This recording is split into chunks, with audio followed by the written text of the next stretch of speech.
2 दिसंबर का एडिटोरियल है प्रभात खबर का।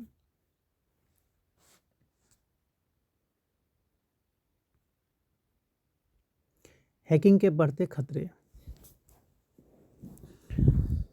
हैकिंग के बढ़ते खतरे। राष्ट्रीय स्तर प्रतिष्ठित चिकित्सा संस्थान एम्स के सर्वरों की हैकिंग ने साइबर सुरक्षा की चिंताओं को बढ़ा दिया है।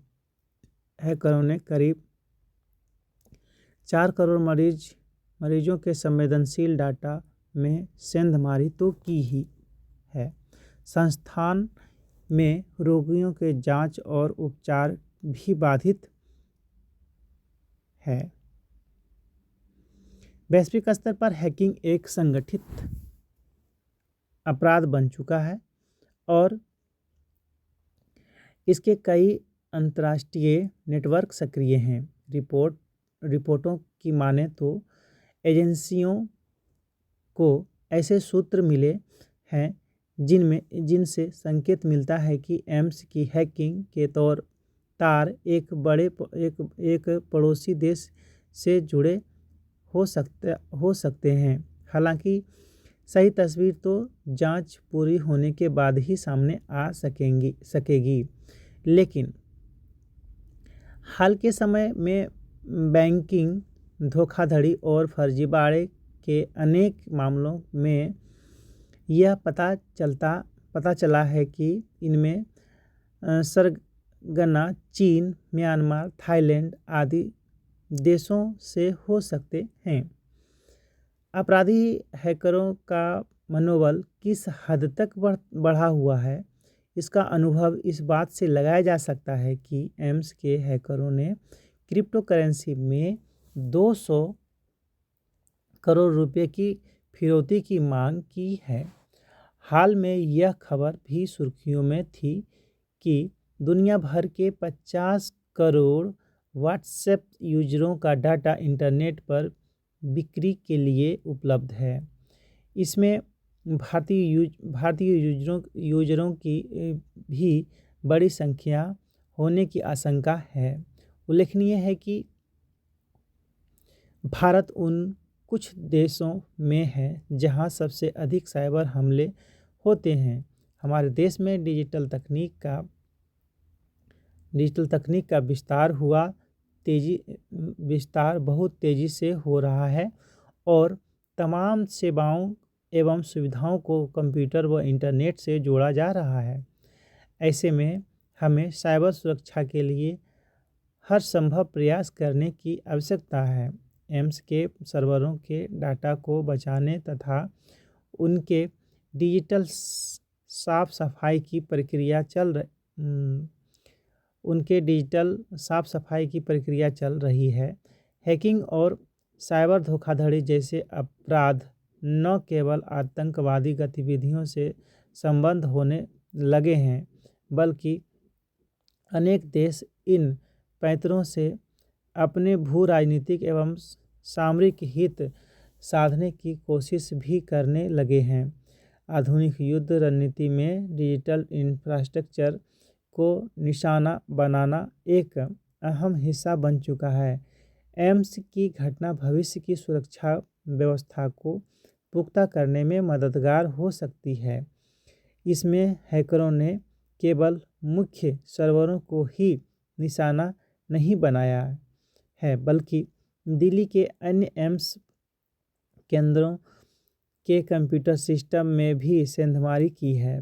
विशेषज्ञों की राय है कि सेंधमारों को पूरे सिस्टम में कहीं से भी घुसने और पहुंचने में आसानी रही, तभी वे बहुत भारी नुकसान करने में कामयाब रहे हैं तथा डाटा वापस पाने व सिस्टम को ठीक करने में परेशानी हो रही है। देश के सभी संवेदनशील संस्थानों में डिजिटल इंफ्रास्ट्रक्चर की तुरंत समीक्षा कर सुरक्षात्मक उपाय किए जाने चाहिए।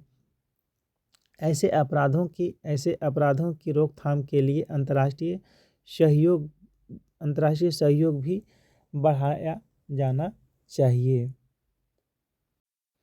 अब है जलवायु न्याय के लिए एकजुटता। ये कौन लिख रहे हैं? भूपेंद्र यादव जी, जो केंद्रीय पर्यावरण, वन एवं जलवायु परिवर्तन मंत्री हैं। इन्होंने लिख रहा है प्रधानमंत्री मोदी, जिनके नेतृत्व में अंतर्राष्ट्रीय सौर गठबंधन और आपदा प्रतिरोधी अवसंरचना गठबंधन जैसी कई पहलें हुई हैं, ने बार बार दोहराया है कि जलवायु परिवर्तन के खिलाफ लड़ाई में कोई भी देश पीछे नहीं छूटना चाहिए। भारत ने जलवायु परिवर्तन की अधिनियमिताओं के प्रति सबसे संवेदनशील देशों के लिए विशेष कार्ययोजना तैयार की है और जलवायु वार्ताओं में जलवायु न्याय की मांग की है।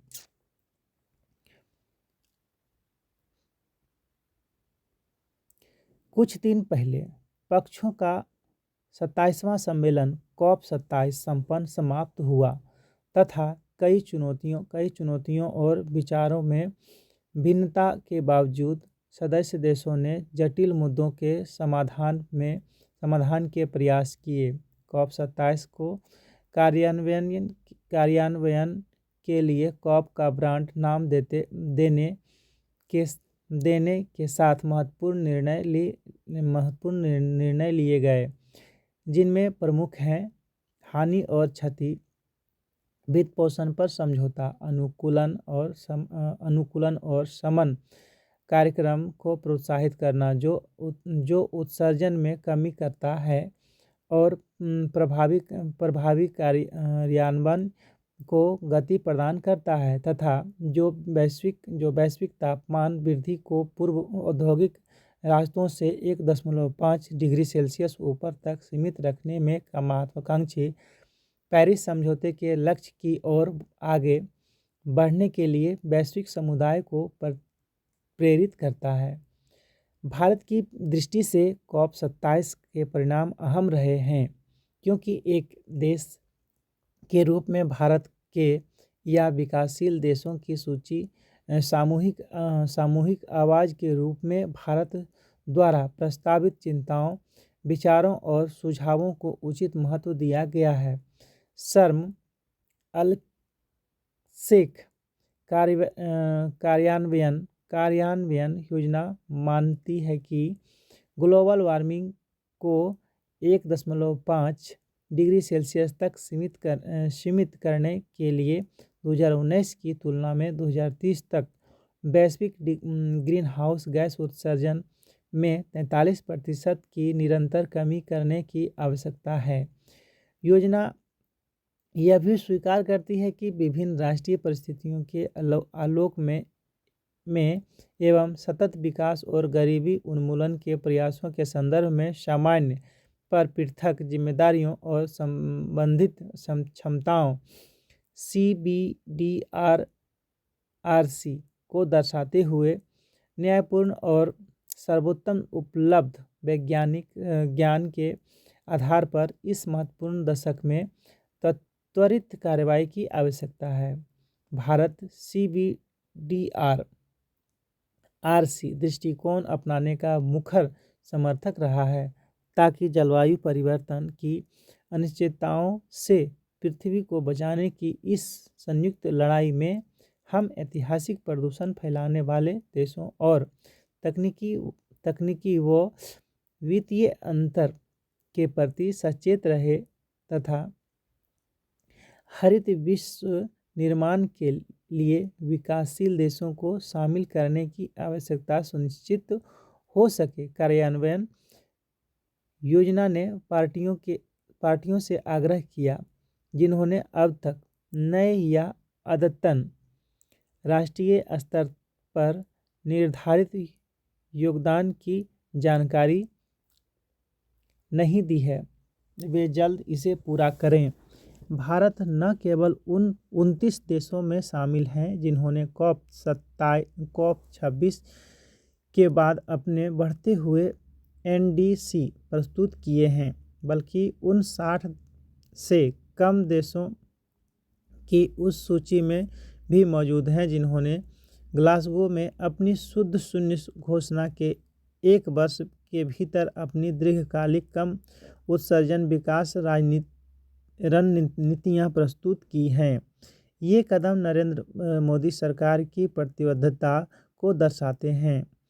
देशों को निम्न कार्बन उत्सर्जन की ओर बढ़ने के लिए कार्य योजना तैयार करते हुए COP27 कार्यान्वयन योजना राष्ट्रीय परिस्थितियों के अनुरूप सबसे गरीब और कमज़ोर देशों को लक्ष्य आधारित समर्थन देने और न्यायपूर्ण परिवर्तन की दिशा में समर्थन की आवश्यकता की पहचान करने का आह्वान करती है।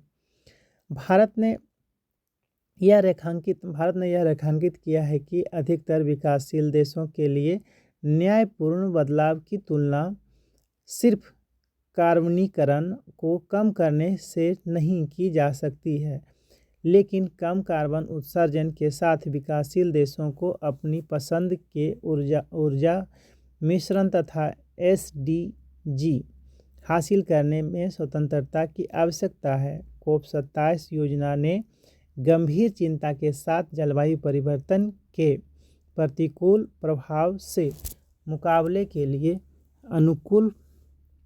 अनुकूलन के मौजूदा स्तरों और उन स्तरों जिनकी आवश्यकता है के बीच मौजूदा अंतर को जलवायु परिवर्तन छठी आकलन रिपोर्ट पर अंतर सरकारी पैनल के संदर्भ में कार्य समूह 2 के योगदान के निष्कर्षों के अनुरूप बताया।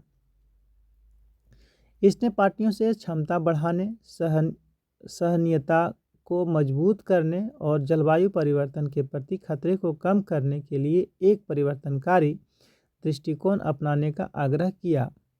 भारत ने लंबे समय से अनुकूलन को उचित महत्व देने और विकासशील देशों की ज़रूरतों के पैमाने के अनुरूप संसाधनों के पैमाने पर खर्च पर चर्चा करने की तत्काल आवश्यकता पर अपनी लड़ाई को जारी रखा है।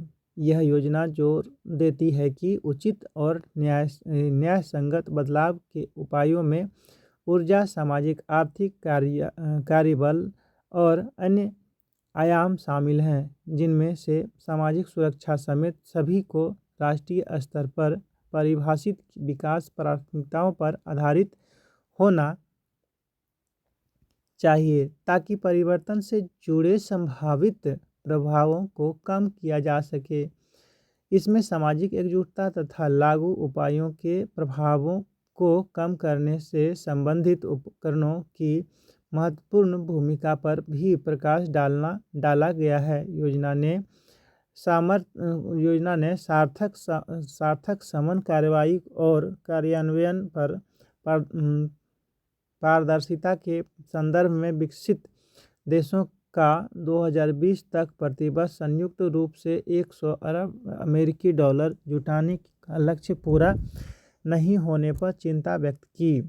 भारत के लिए एक अन्य महत्वपूर्ण आयाम कार्यान्वयन योजना के प्रस्तावना निर्णय में जलवायु परिवर्तन के समाधान के प्रयासों में सतत जीवन शैली अपनाना तथा उपभोग और उत्पादन के अस्थायी प्रारूप की दिशा में बदलाव को शामिल किया जाना है।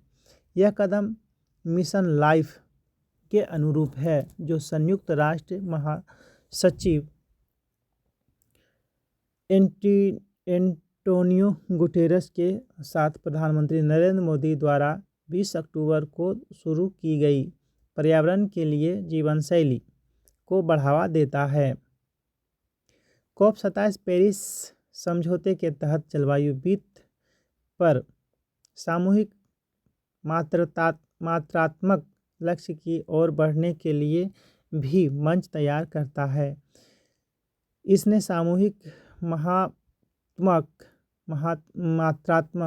मात्रात्मक लक्ष्य पर विमर्श में प्रगति की आवश्यकता को स्वीकार किया, जो मात्रा, गुणवत्ता, पहुंच और धन के स्रोतों समेत विकासशील देशों की ज़रूरतों और प्राथमिकताओं जैसे विषयों पर भी विचार करेगा।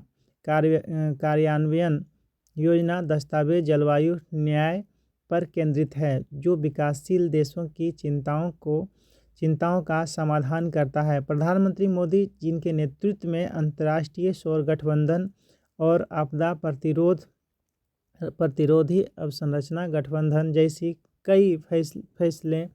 कई पहलें हुई हैं, ने बार बार दोहराया है कि जलवायु परिवर्तन के खिलाफ लड़ाई में कोई भी देश पीछे नहीं छूटना चाहिए। भारत ने जलवायु परिवर्तन की अनियमितताओं के प्रति सबसे संवेदनशील देशों के लिए विशेष कार्ययोजना तैयार की है और जलवायु वार्ताओं में जलवायु न्याय की मांग की है। COP27 ने सभी क्षेत्रों में तत्काल कार्रवाई और वादों के कार्यान्वयन के लिए आवाज़ बुलंद की है। भारत जलवायु परिवर्तन के खिलाफ लड़ाई में महत्वपूर्ण योगदान देता है और उम्मीद करता है कि वैश्विक समुदाय, वैश्विक रूप से विकसित देश भी अपने वादे पूरा करेंगे। अब आता है डिजिटल अर्थव्यवस्था की राह होगी आसान। ये कौन लिख रहे हैं? सतीश सिंह है। ये है बैंकिंग मामले के जानकार। देश के लिए गर्व और उपलब्धि का क्षण है, क्योंकि एक तय समय सीमा के अंदर आंशिक रूप से इस संकल्पना को लागू कर दिया गया, जबकि अब भी दुनिया के अनेक केंद्रीय बैंक CBDC को अमली जामा पहनाने में सफल नहीं हुए हैं। केंद्र सरकार ने वित्त वर्ष 2022-23 के बजट में डिजिटल रुपये की संकल्पना को जमीन पर उतारने की घोषणा की थी और वह बहुत जल्द इसे मूर्त रूप देने में कामयाब भी रही।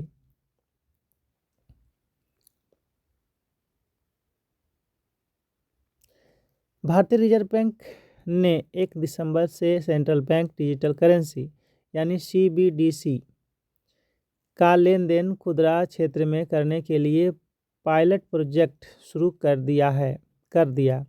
बीते 1 नवंबर को CBDC का लेन देन थोक क्षेत्र में करने के लिए एक पायलट प्रोजेक्ट शुरू किया गया था। हालांकि पायलट प्रोजेक्ट के तहत सीमित मात्रा में चुनिंदा कारोबारी, चयनित आमजन, बैंक और गैर बैंकिंग वित्त कंपनियां CBDC से लेन देन कर रहे हैं, लेकिन एक अनुमान के अनुसार चालू वित्त वर्ष के अंत तक पूरी तरह से CBDC के जरिए थोक और खुदरा क्षेत्र में लेन देन करना मुमकिन हो जाएगा।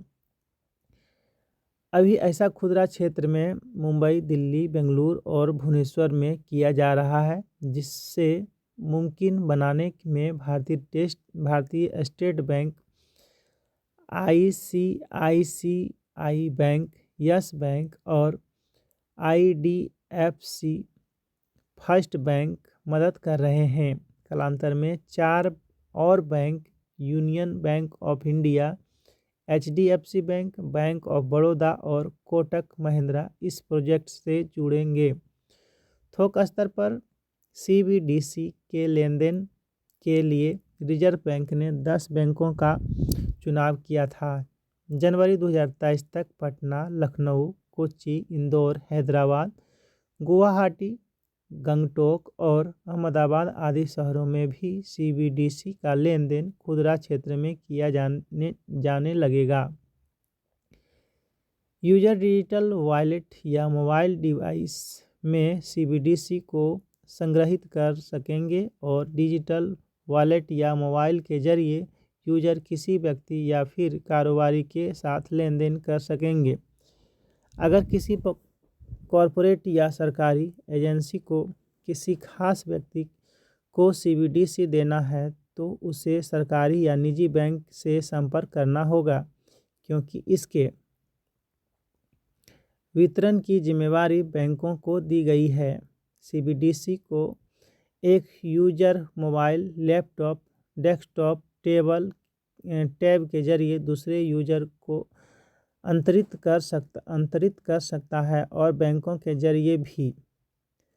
यह देश के लिए गर्व और उपलब्धि का क्षण है, क्योंकि एक समय सीमा के अंदर आंशिक रूप से इस संकल्पना को लागू कर दिया गया, जबकि अब भी दुनिया के अनेक केंद्रीय बैंक सीबीडीसी को अमली जामा पहनाने में सफल नहीं हुए हैं। केंद्र सरकार ने वित्त वर्ष 2022-23 के बजट में डिजिटल रुपये की संकल्पना को जमीन पर उतारने की घोषणा की थी और वह बहुत जल्द इसे मूर्त रूप देने में कामयाब भी रही। पेपर करेंसी और सीबीडीसी की व्यवस्था समांतर रूप से चलेगी, ताकि नकदी विहीन अर्थव्यवस्था की संकल्पना को मजबूती मिल सके। इसका इस्तेमाल इंटरनेट के बिना भी करना मुमकिन बनाया गया है, ताकि भारतीय परिवेश में इसके लेन देन में कोई परेशानी नहीं हो।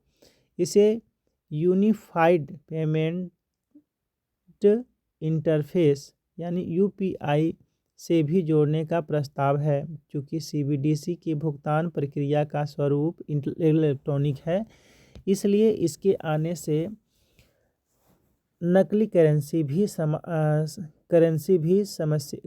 की समस्या समाप्त हो जाएगी। पेपर करेंसी की तरह प्रिंटिंग पर कोई खर्च नहीं होगा और न ही यह पुरानी होगी और न ही फटेगी। विदेशों में इसे अंतरित करने की लागत भी कम होगी। विश्व बैंक के अनुसार दूसरे देश में पेपर करेंसी अंतरित करने की लागत 7% है, जबकि डिजिटल मनी अंतरित करने की लागत 5%। इससे अरबों डॉलर की बचत हो सकती है। सीबीडीसी क्रिप्टो करेंसी से अलग है। क्रिप्टो करेंसी का लेन देन निजी तौर पर किया जाता है और इसे नियंत्रित करने वाली कोई एजेंसी नहीं है, जबकि सीबीडीसी का नियंत्रण रिजर्व बैंक करेगा। नियामक की निगरानी में होने की वजह से आतंकवादी गतिविधियों, मनी लॉन्ड्रिंग, धोखाधड़ी की संभावना कम रहेगी। सीबीडीसी के लिए किसी बैंक में खाता खोलने की ज़रूरत नहीं होगी। इसमें पेपर करेंसी के सारे फीचर होंगे और यूजर इसे पेपर करेंसी से बदल भी सकेंगे। एक प्रकार से इसे डिजिटल नकदी कह सकते हैं। सीबीडीसी ब्लॉकचेन तकनीक पर काम करेगा और इस प्रणाली में बिचौलिए की कोई भूमिका नहीं होगी। सीबीडीसी प्रणाली को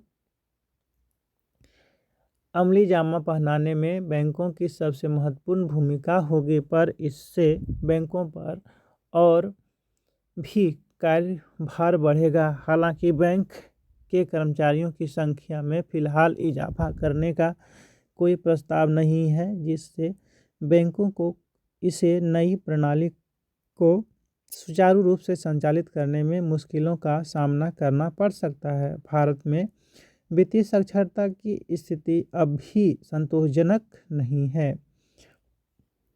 दूसरी तरफ भले ही भारत डिजिटलीकरण और डिजिटल लेन देन के मामले में विश्व में एक प्रमुख देश बनकर उभरा है, लेकिन डिजिटलीकरण के साथ साथ देश में डिजिटल या ऑनलाइन धोखाधड़ी की घटनाएं भी तेज़ी से बढ़ रही है।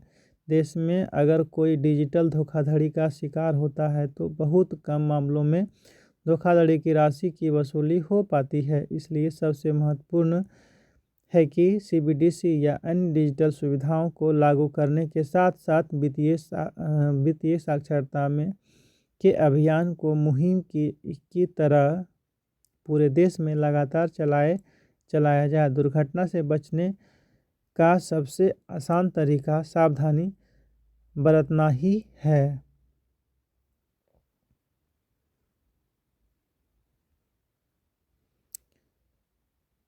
अब है टिप्पणीकार है मेरा देश मेरी रजाई। राकेश सोहम ये लिखते हैं,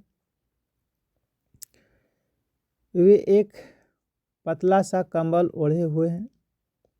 कंबल की गर्माहट बिजली के भरोसे है।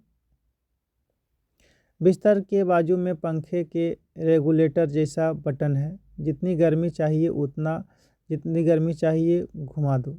वे सोचने लगे, विकसित देश सुविधाओं के मामले में कितना आगे है। कई काम चुटकियों में हो जाते हैं, लेकिन न जाने क्यों उन्हें रात भर नींद नहीं आती। उनकी बुद्धि उस बटन के साथ घूमती रहती है।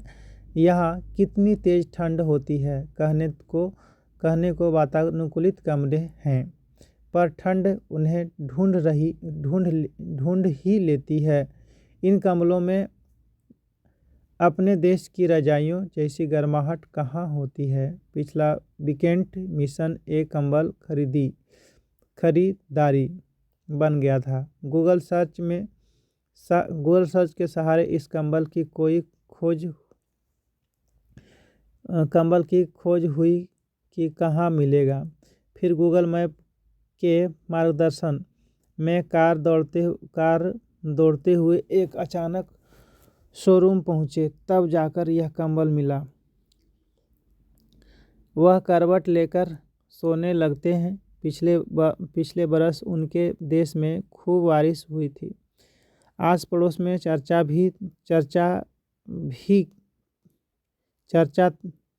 थी कि अब ठंड भी जोरदार पड़ेगी। बेफौरन रानीताल चौराहा निकल गए थे।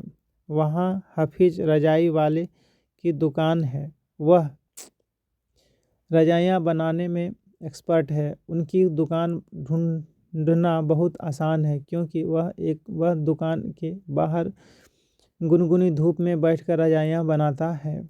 उसे आइडिया है कि कितनी ठंड के लिए कैसा रजाई बनेगी। उसकी रजाई के सामने परदेश का बनावटी गर्माहट वाला कंबल फेल है। रजाई थोड़ी मोटी और वजनदार होती है। इसे ओढ़ने से दिन भर का थका शरीर दब जाता है।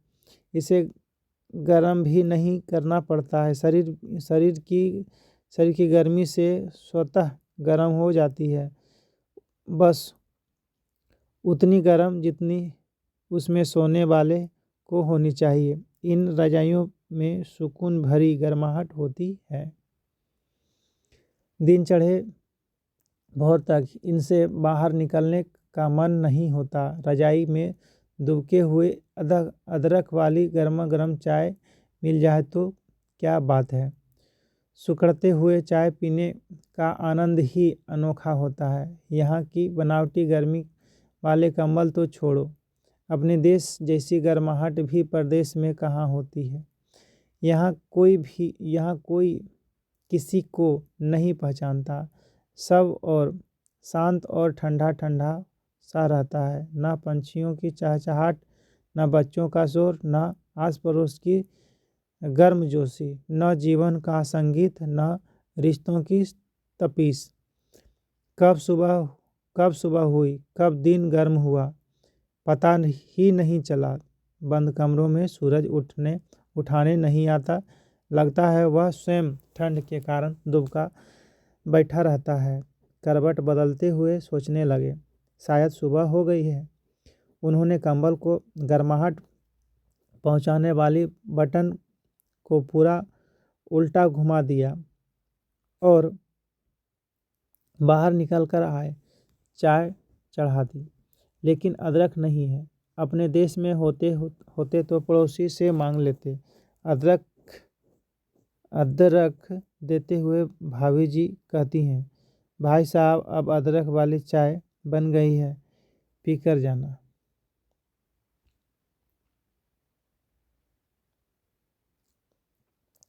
देश दुनिया से एक आर्टिकल है। रूस यूरोप को लेकर कजाकिस्तान का संतुलन। रूस यूरोप को लेकर क्या है? कजाकिस्तान का संतुलन। कजाकिस्तान के लिए अभी भी कूटनीतिक कसौटी जारी है। हाल ही में फिर से चुने गए राष्ट्रपति कासिम जोमार्ट तोकायेव ने 28 नवंबर को मॉस्को की आधिकारिक यात्रा की और रूस राष्ट्रपति व्लादिमीर पुतिन के साथ चर्चा की। उन्होंने रूस और कजाकिस्तान के बीच अंतर क्षेत्रीय सहयोग के 18वें फोरम में भी भाग लिया। इसके बाद वे फ्रांस गए, जहां 29 नवंबर को राष्ट्रपति इमैनुअल मैक्रों ने उनका गर्मजोशी से स्वागत किया। इन दोनों यात्राओं में एक निश्चित संतुलन दिखता है, जो यूरोप और रूस के बीच के केवल कुछ एक पुलों में से एक रूप से कजाकिस्तान की स्थिति को रेखांकित करता है। इन दोनों यात्राओं में राजनीतिक साझेदारी गहराते आर्थिक संबंध और यूक्रेन जैसे बड़े मुद्दे की अनदेखी करते हुए मैत्रीपूर्ण बातचीत देखे जा सकते हैं। मॉस्को में तोकायेव ने अपने फिर से चुने जाने के बाद पहली बार रूस जाने के महत्व पर टिप्पणी की। कहा कि कजाकिस्तान के लिए रूसी संघ मुख्य रणनीतिक साझेदारी रहा है और हमेशा बना रहेगा। एक ऐसा देश जिसके साथ हमारे गहरे संबंध हैं। पुतिन ने भी तोकायेव को बधाई दी और कहा कि दोनों नेता नियमित रूप से मिलते रहते हैं।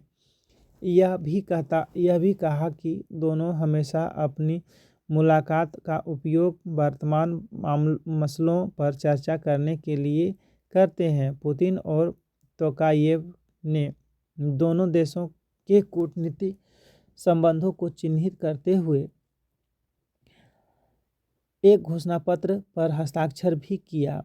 वहीं फ्रांस में तोकायेव का मिलिट्री बैंड ने स्वागत किया।